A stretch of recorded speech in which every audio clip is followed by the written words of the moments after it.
All right, y'all. I don't know if you guys took a look at the SDS franchise and Road to the Show stream. Hang on. I gotta take this off. I don't want to hear myself. Um, Let me know what y'all thoughts are down in the comment section. I've got some notes and some questions. I've got some questions, and actually, I've got even more questions, but I don't know if I'm even going to get to them at this point. Obviously, at the beginning of the stream, they spoke about DD and all the changes because they had to reiterate and repeat that. They stated that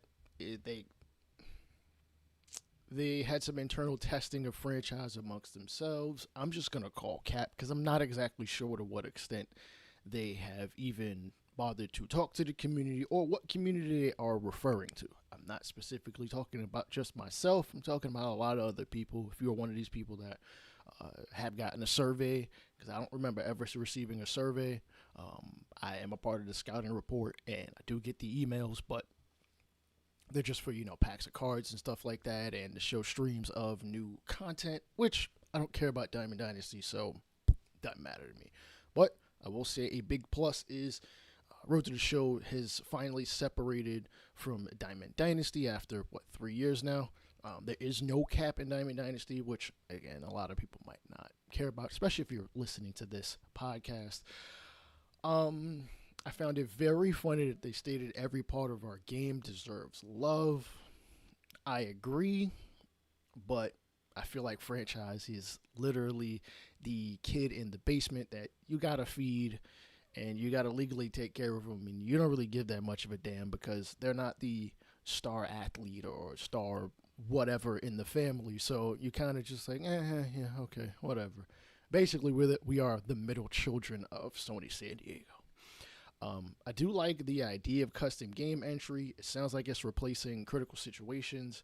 I would like to be able to randomize that and not always have to jump in, the seventh inning, the eighth inning, the ninth inning. Maybe let me jump in the second inning. Bases loaded, my pitcher's getting rocked. Let me jump in at that point. I'd like to be able to jump in and out of it. I'd like to be able to just watch it. I mean, they did say that you can jump from playing into manage mode or the quick manage mode, which is cool. The amateur draft was implemented last year, or at least a revamped scouting was implemented last year. I've already spoken about that, how I did not feel that it was really all that great of an update. You basically scouted a guy for weeks and weeks on end, and like it's cool and all, it really is, but like it felt like a game that honestly you didn't really have to deal with. You just put a guy on the board, you wait a couple weeks, you see where the ranges get smaller and smaller. You don't know an exact number, and I kind of figured that the combine that they're now putting in the game, it's only for Road to the Show, which, come on. Can we stop getting features in other modes? March to October has a couple things I'd like to see in franchise. Road to the Show now has some things that I'd like to see in franchise, and we never see any of this. Like, come on. The prospect promotion incentive, which is something that MLB has put in so that if a guy wins Rookie of the Year, um, you get draft pack compensation, which I mean, that's cool and all, but literally only one player a year does get that award in each league. I would prefer if it were pitcher and batter, but that has not come to fruition. Maybe it will in the future. It remains to be seen. Finally, after 18 years, we are getting awards as a tab. Of course, you will get previous awards that guys have won even before the inception of MLB The Show, and preferably in the future. I do not know if that list on the award screen will still have 3 years on it. If it does, I am going to be livid. Hairstyles. If you're a cap creator, if you're in Road to the Show, there are going to be a lot more at this point. They're upgraded for players that typically have, how do I say, more curly hairstyles. You can't see it right now. I'm bald because my hairline is receding, but the beard's got some curliness in it, just due to genetics and stuff like that. That's good to see. I mean, it's honestly a must because Um, let's be honest. There's women in Road to the Show. I think it's cool. Again, it's cool. Road to the Show is a fantasy mode. I will be talking about women's sports and their role in games in a future episode. It'll likely come out after about a week after MLB The Show 24 comes out. I'm probably going to get it, though. I've got more to talk about. Again, I do have some questions. Is the draft combine in franchise, and is it even just showing us just how fast they ran, how hard a guy might throw, something besides just the attribute rating, and an absolute value of where that falls. In Road to the Show, can we pitch as a woman, or do we have to be position players? Like, listen, if I'm gonna play this, can I just do the two-way player thing too? Shit, might as well. Are there caps to velo, power, and speed? I'm not saying that there aren't strong women, fast women, and women that can throw hard, but are there going to be realistic? Maybe not realistic, not say that. Are there going to be caps in any sort of way? I haven't played Road to the Show in about 3 or 4 years, so I'm not sure if caps are still there. I would think they would be because the loadout system was a thing. If that has changed, cool. I may mess around with it. Tagging along with awards, can a pitcher win the World Series MVP? I have done more sims than I've ever shown at this point, and I have literally never seen a pitcher of any kind, not a starter, not a reliever, closer. None of them ever seem to win postseason or World Series MVP. It's ridiculous. They also touched on the presentation where there's new crowd logic, which seems to mimic the play on field. So if you hit a sacrifice fly to win the game, the crowd will react accordingly. Fortunately, stadium shots, which they've had for the past couple years, there's more of them.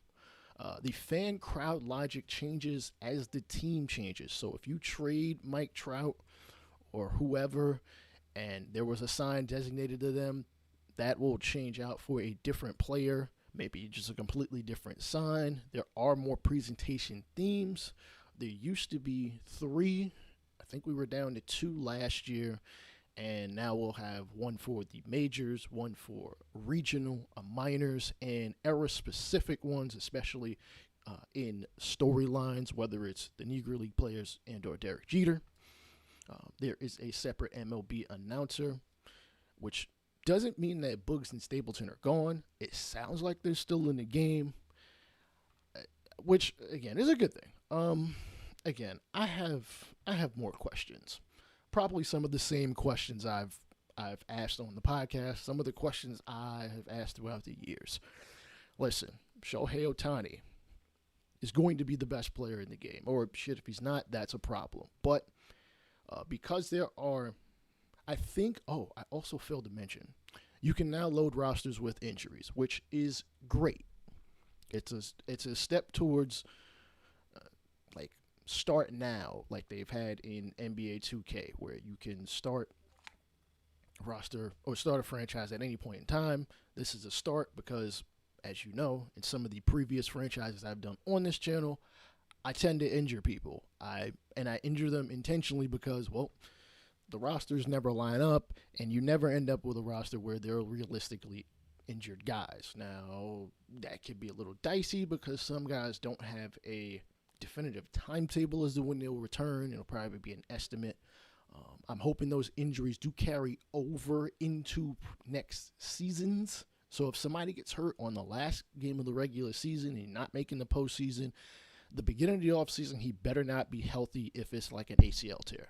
I'm going to be livid, and I'm going to call that a huge oversight. I'm going to call SDS out on it, which, listen, I know I paid $70 for the game. Y'all pay $70. Hell, I probably paid more than that. I think I paid for whatever the most advanced edition is, like the last 4 years in a row.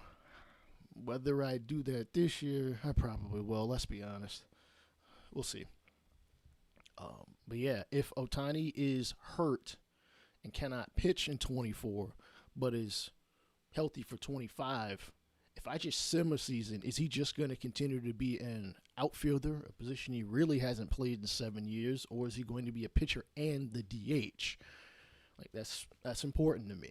Or else it's a waste, and we're back to Shohei Ohtani not being a two-way just a couple seasons ago. Contracts, same player, Shohei Ohtani. How are you guys going to represent his contract? Because outside of the GM opt out clause where if the Dodgers GM gets fired or removed from this position, that Otani's contract is void at that point, are you going to just give us free reign on the amount of money we can pay a player on AAV wise? Otani, technically, is only going to make $2 million a year, but he's got deferred money. And I know that this game doesn't play well with deferred money very well. So, is he going to be a $70 million player? Can we pay anybody over the $35 million that we've been able to pay the past couple years? There are now 10, 12, 15 players that are going to make at least over that number, and we haven't been able to do anything about that. Are we able to see the pay scale schedule? Like, how much can I see it before I even ink this player to a contract? All right, how much am I paying this every year? 1, year 2, year 3, year 4, all the way out to however many long years the contract might be. Mid-contract opt-outs, you mentioned no mention of that. I'm not really expecting that at this point. It'd be nice because, listen, maybe a player might want to opt out of their contract early if they feel like they're worth more. Unfortunately, a lot of the players' AAV value in the negotiating with you usually comes down to how their overall is, which is ridiculous because some players might be a high overall in the game, but not every team sees them as that great of a player. All in all, I guess I'd give this a grade of, I don't know. I'm going to call it a C+. I'm just going to call it a C+, and that's that. If y'all got any comments, I cannot see the chat right this minute. I'll be in the comments right after this is over. All right, I'll let y'all later. Peace.